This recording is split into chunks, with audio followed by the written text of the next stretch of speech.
Greetings everyone, welcome to Just Advance. This is a game played by the legend himself, Paul Morphy, and the one playing with the black pieces is Theodore Lichtenhein. And this game was not played in a tournament or anything, but this game was a friendly match played before the tournament, and this game features Evans Gambit played by Paul Morphy, so it doesn't get any better than this. So without further ado, let's start with this game. Morphy starts with e4, we see e5 by Lichtenstein, knight to f3, knight to c6, and bishop to c4. Lichtenhein goes for bishop to c5, we see Chuko piano, and the most awaiting b4. Morphy goes for the Evans Gambit, and the best way to refuse a gambit is just to accept it. So Lichtenhein goes for a bishop captures, and we see c3, bishop to c5, and Morphy, instead of playing d4, postpones it and just castles in this position. Lichtenhein goes for knight to f6, and Morphy now executes the very nice d4. The best way to approach this position is just to go for this bishop to d6, and after d captures, you go for this bishop captures, and after bishop to b3, you just castle in this position and get your king to safety. White will always be better, but at least you can survive in this game. But instead, Lichtenhein goes for this e captures, and maybe this is giving Morphy a bit too much, because after c captures and bishop to b6, look at all this space.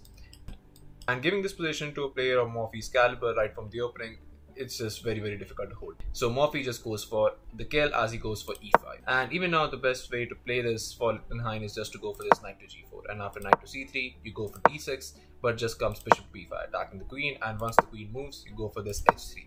And instead of moving the knight back, you go for this h6. And once the bishop moves, you go for this d captures, sacrificing the whole knight on g4 because you have to get your king to safety. And after h captures, you just castle in this position. But then comes knight captures, and it's just very much difficult a position to hold for black. So instead, after e5, Lichtenhein tries d5, but it just simply does not work, as Morphy goes for e captures on f6, and Lichtenhein plays d captures, and after f captures, rook to g8. Morphy goes for rook to e1 check, and Lichtenhein blocks with knight to e7, and Morphy just piles up on the e7 square with bishop to g5. Lichtenhein tries bishop to e6, but just knight to c3, preparing that d5 thrust. And here it's just move 14, and the position is very much difficult to hold for Lichtenhein, as Lichtenhein tries bishop to a5. Pause the video and try to find the best move for Morphy in this position while I give you a couple of seconds.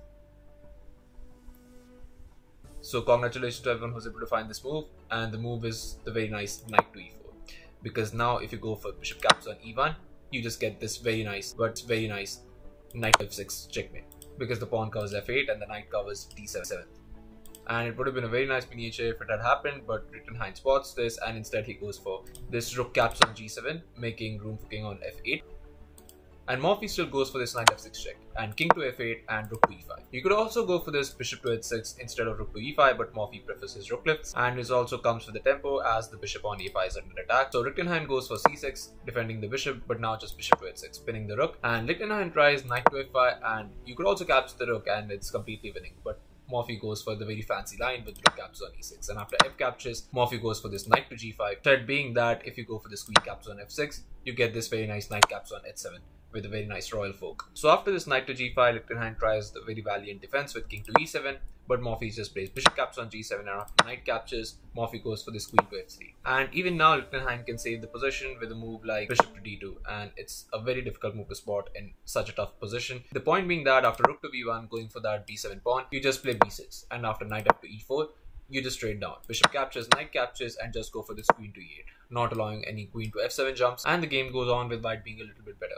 But instead, Lichtenhein goes for this queen captures on d4, and now it's all trouble, because Morphy just goes for rook to d1, and now there's nothing for black to do in this position. Because if you go for this queen captures on f6, you just get this rook to d7 check, and now you have to part with your queen after king captures and queen captures on f6. So instead, Lichtenhein tries this bishop to d2, but now Morphy goes for the spectacular knight to g8 check, and now there's nothing much for black to do in this position. You can try to run away with the king with king to d8, but you just get queen to f8 check, and after king to c7, you just lose the rook. So instead, Lichtenhein tries this rook captures on g8, but now comes queen to f7 check, and after king to d6. And after king to d6, you can win this game in a lot of moves. You can just capture the rook. You can even go for this rook captures, followed by knight to e4, winning the queen.